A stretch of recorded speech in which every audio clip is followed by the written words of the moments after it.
Hello, everyone. Welcome to episode 11 of 12 Days of Workforce Wisdom, Reflections, Realities, and Resets to wrap 2025 and power 2026. I'm delighted to be joined today by the founder and CEO of Fama, Ben Mones. Ben and I have been on other outlets together, but this is his first official time on Trap Chat. And I'm excited. Welcome. Thank you so much, Kirsten. Great to be back talking to you on the internet through a camera and our computers, and first time, like you said, on Trap Chat. So First I'm time on. pumped to be here. Thanks for having me. Yes. All right, let's start with our reflections. We got a lot to cover in this episode. Reflecting on 2025, what stood out to you as the most significant shift in how organizations think about trust and risk in hiring as AI becomes more deeply embedded in talent decisions? Yeah, I think interesting year. I'm hopefully I was to say the words AI again, but I think we're gonna have to keep talking about AI and its impact on recruiting. I think with the sort of Cambrian explosion of technology, as it were, that happened, particularly as it relates to like AI, whether it's candidates who are using it or call it recruiter tech. What we saw this year was almost a return to sort of base principles or original principles when it came to hiring and evaluating talent. We heard a lot of people come to us and say, look, we're super concerned just about behavior of an individual, right? Like, I don't care about this AI score of whose resume looks better, how well they did on my test, how well they did on a game, whether a conversational ATS thinks I should talk to somebody.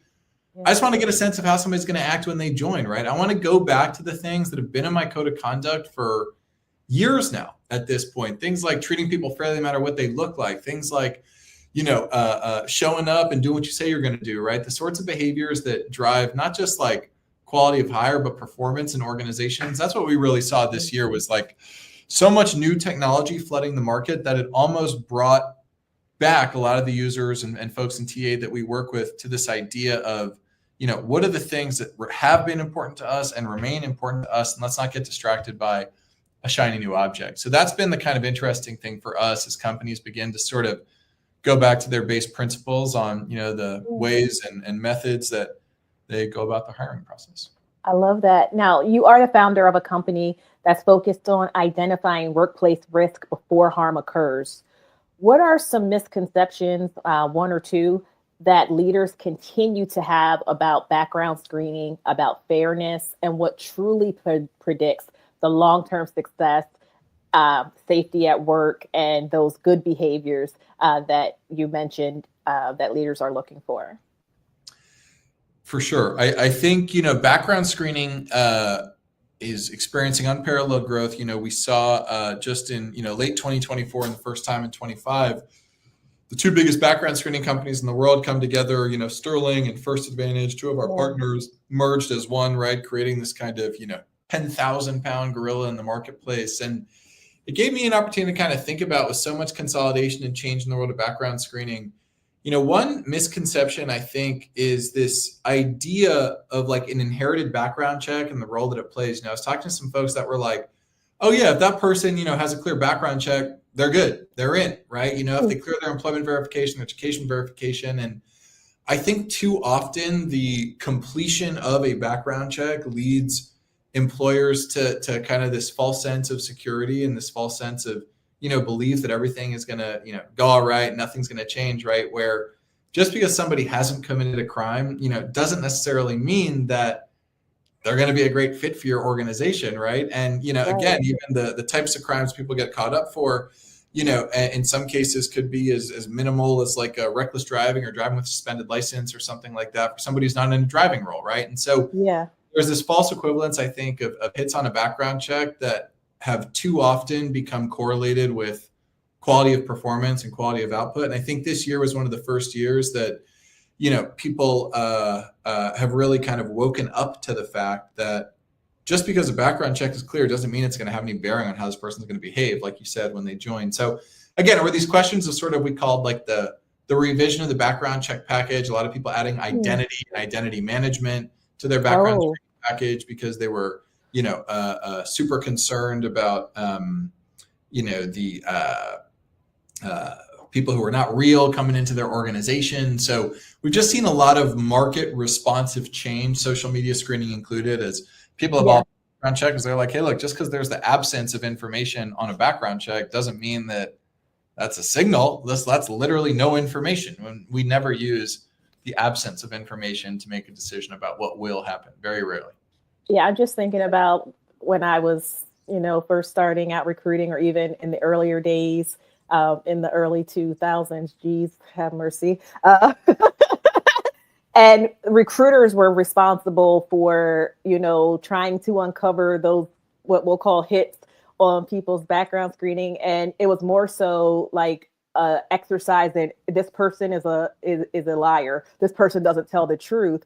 But there were some things that people didn't even know were on their records. Like, hey, you have like you said, a reckless driving charge that you thought got taken off that didn't. So you didn't write it on there, or, they didn't have the exact dates of when they graduated college. So now you're like, oh, they didn't go there, or they're trying to pull the wool over our eyes. So I love the way that screenings have evolved, and that, the responsible companies are doing them, as you said, to really try and figure out how someone is going to behave and how someone is going to mesh into their culture. And even there are some screenings that decide, is this person, how am I going to manage this person? How can I best lead this person? How can I best communicate with this person?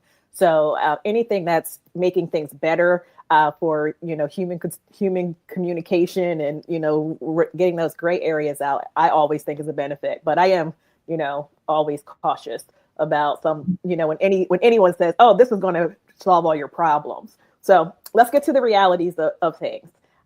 Culture risk, it rarely shows up on resumes.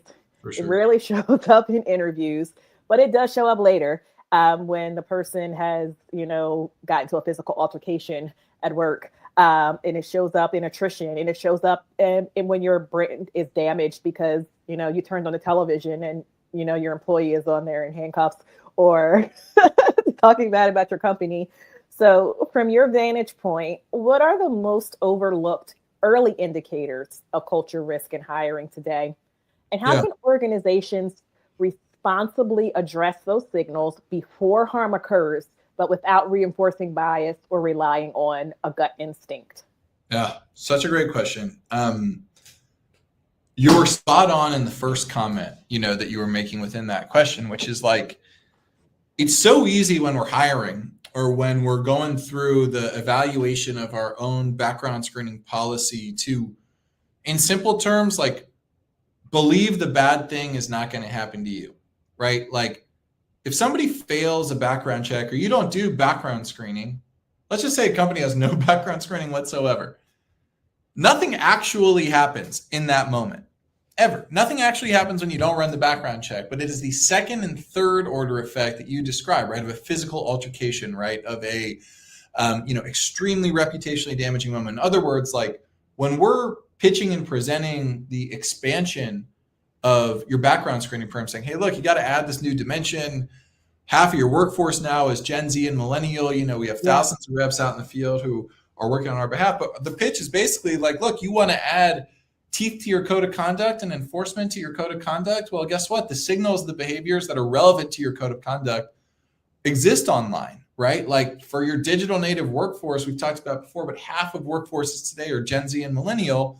And so the signals for the sorts of behaviors relevant to a code of conduct, relevant towards building a great company, building a great culture, are now existing online. And we see this kind of calculus that goes when we present that information into the background screening pro or the TA pro's head, and they say like, well, all right, so I missed something on a background check. I don't see something I shouldn't see. That person comes into my organization.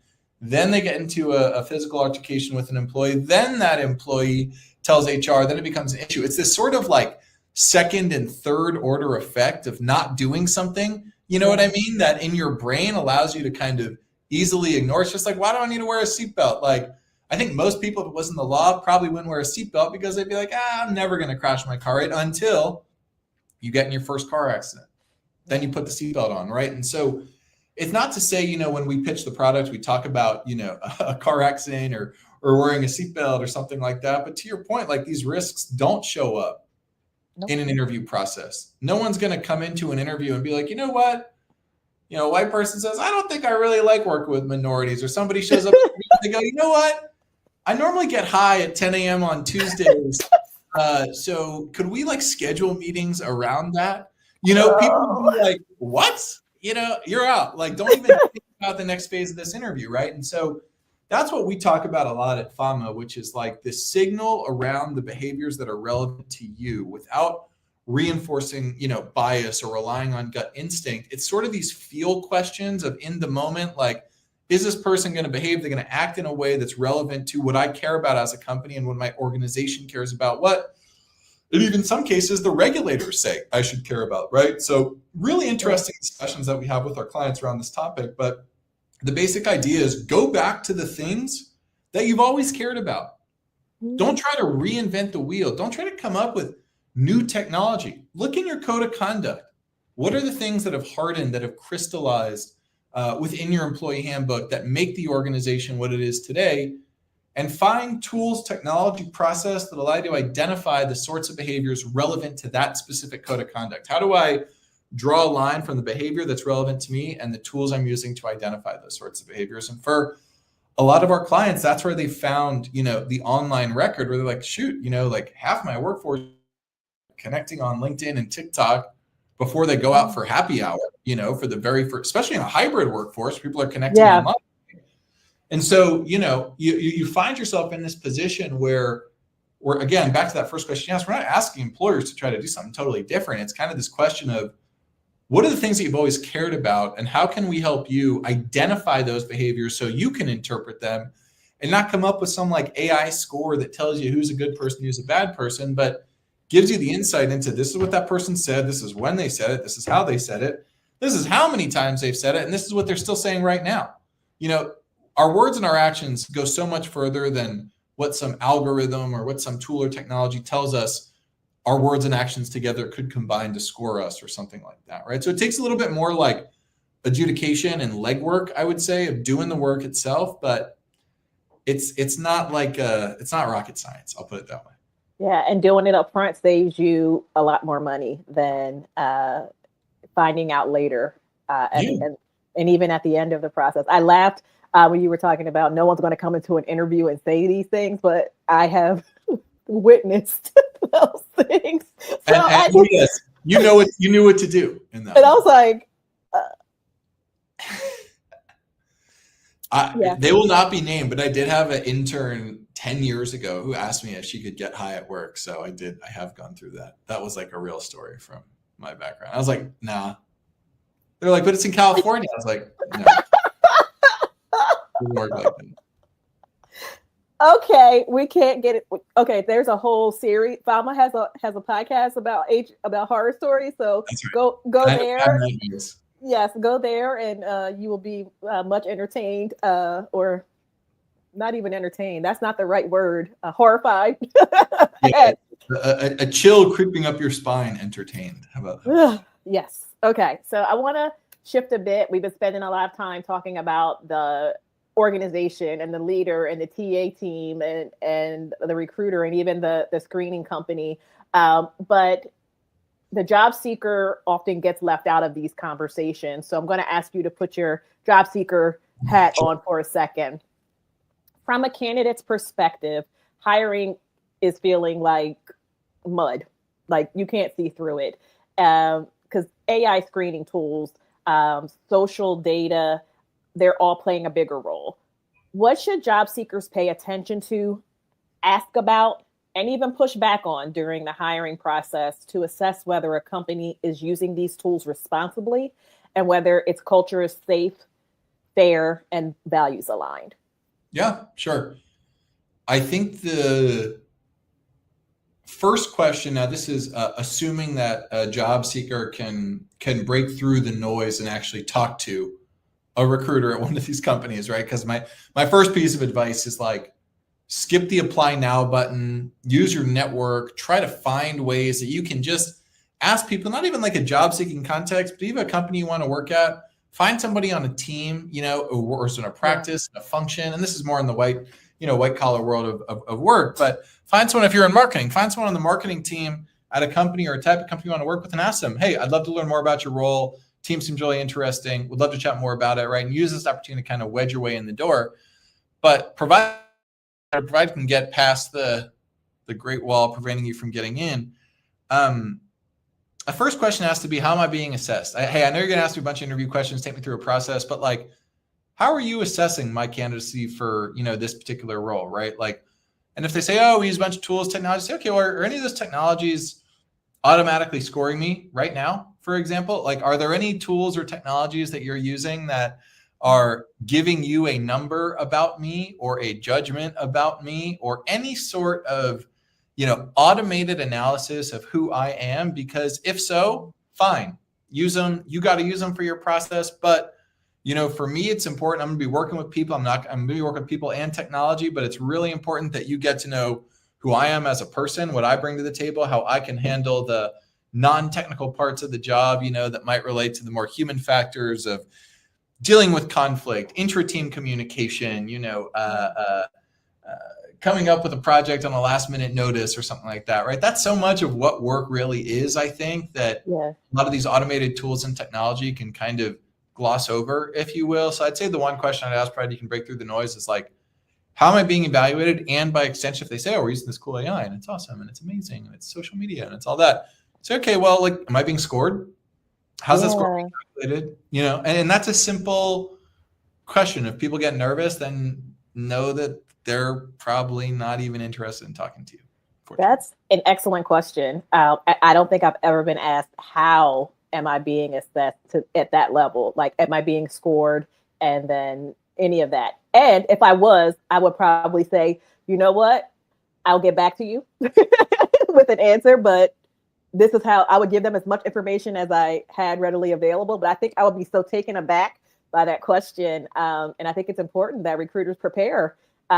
We always tell them, oh, job seekers are much more informed. Job seekers are much more interested in, their career trajectory, talent development, and what your company culture is like. But we don't talk a lot about how they're being assessed. We don't talk a lot about how this decision is being determined. And that's not, oh, we do a round of interviews, a panel interview, we select our final two candidates, and then we decide from there. The question that you asked is the right one, and it's one that I think will make both talent teams, hiring teams, and job seekers fare better in the long run. So I appreciate that. Thank you for giving me something to add in my toolbox. Hey, here's another question. Here's a question to ask. All right. Time to get onto the resets. The recent executive order that blocks states from enforcing their own AI regulations. So now organizations have more freedom when deploying AI in hiring. In this regulatory landscape, what voluntary guardrails should ethical leaders put in place to ensure transparency, fairness, and accountability don't erode simply because enforcement has been a little bit more lax? First question I think to ask yourself is, 5 years from now, how am I going to look back on the way that I ran my show? Am I feel good about that? Am I going to rest easy knowing that I took the right risks and made the right decisions, or am I going to regret the decisions that I made? That's the question you have to ask yourself when experimenting with new tools, technology, that kind of thing. I think, by extension, the simple, more direct, less philosophical answer to your question is there's no statute of limitations on this sort of stuff. And just because that is not the law right now doesn't mean it won't be the law in the future. It doesn't mean you won't get burned for it in the future. Our mindset is always to take the most conservative legal framework as it relates to, largely going to be like an EU AI Act, for example, a New York AI Act, right? And cluster around the most conservative, most stringent types of legislation as it relates to regulating AI and build around that. Because we've seen that over time, right? If I'll give you a great example, almost an exact answer to your question. In 2016, the world was introduced in the spring to the idea of the GDPR, that it was coming, right? Yeah. 2018, the GDPR rolled out. It wasn't until recently that the CCPA came out in California, the California privacy law, right? And so Now you find yourself with the New York AI Act, right, which are all very modularly similar to what GDPR, what PIPEDA in Canada said, and even to some degree what the FCRA says today. So a lot of the new compliance frameworks that are, at the time, there was no GDPR or AI legislation in the United States, but now it has been, certainly created here in California where I'm at today, that is very similar to the GDPR, right? And in many respects, right? So I think you have to assume that change will come. It's just a question of when that change will come and how organizationally prepared you're going to be for that change. But yeah, simple advice, pick the most conservative legal framework, the most stringent legal framework, build your process around that, because it's likely, whether it's now or in the future, that same legislation or a flavor of that legislation is coming for your geography. Again, great advice. And I'm going to ask for one more piece of year-end wisdom from you. As we power into 2026, one piece of year-end wisdom you want TA leaders, HR teams, executives, and job seekers to carry forward about using AI to build cultures rooted in trust, accountability, and long-term impact. I think it's a great question. I think as I think about the end of the year and looking back, the one, sounds kind of silly to say, but the one theme I'll go back to is like our shared humanity. And, the fact that at the end of the day, all this new technology coming out, it's revelatory, it's game changing. It does things that we thought technology could never do. But, they said the same thing about scientific calculators and the 1970s, right? There were teachers marching around saying, no calculators in schools. And now, obviously the game's changed, right? And so people adapt. And, just remember that, like, it is your creativity, your ingenuity, and your innovation that brought us, this wave of AI that we're seeing right now. And you will be uniquely positioned, if you embrace it the right way, to continue your own upward trajectory and what makes you happy. I appreciate that. All right, before I let you go, I got to get into the holiday spirit. All right. What is your favorite holiday tradition? Oh, my favorite holiday tradition. Movies on Christmas Day. Movies on Christmas Day. Going to the movie theater. Oh, going to see the new movie. Yeah. That's we're one of those films. Okay. I'm a glutton for punishment because the 10 guests before you have said absolutely not. But do you make New Year's resolutions? If so, will you share it? And if not, share your theme, your word, or whatever your New Year tradition is. Yeah, what am I reading? My always New Year's resolutions are drink a little less, exercise a little more. And then I would say, third is just like being grateful for what I got in the moment that I'm in and the family that I have. That kind of continuous gratitude, I'd say, is my other resolution that I have. Okay. And then I've been asking guests again, not on the list of questions I sent you, but do you have a favorite holiday song? Favorite holiday song?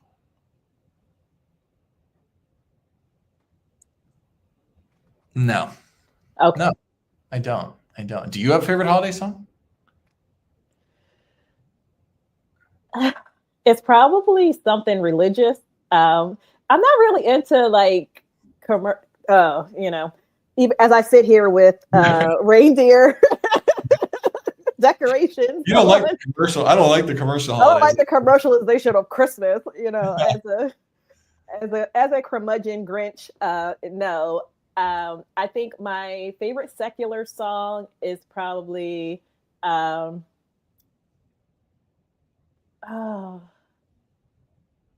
something like Christmas in Hollis or something, like something that's not like really a holiday song, but it is because they mention it. And then I guess my favorite reason for the season, as the church people say, song is probably "Oh Holy Night," sung by Mariah Carey, of course. That's a good one. That's okay. A good one. And for the record, this is orange juice with just orange juice. No plain, no, not even any ice in it, just orange juice in my red cup because I need some vitamin C. I believe you. It really is. Okay, so I want to thank you for taking time out of your day to come and talk to us on 12 Days of Of Workforce course. Wisdom. Really appreciate your insights and looking forward to continue to follow Fama in the new year. And to all of you, please come back. We're going to have more reflections, more realities, and more resets. We have episode 12 and then a few bonus episodes. Thanks, everyone. Thanks, Happy Kirsten. holidays. Bye, everyone. See you.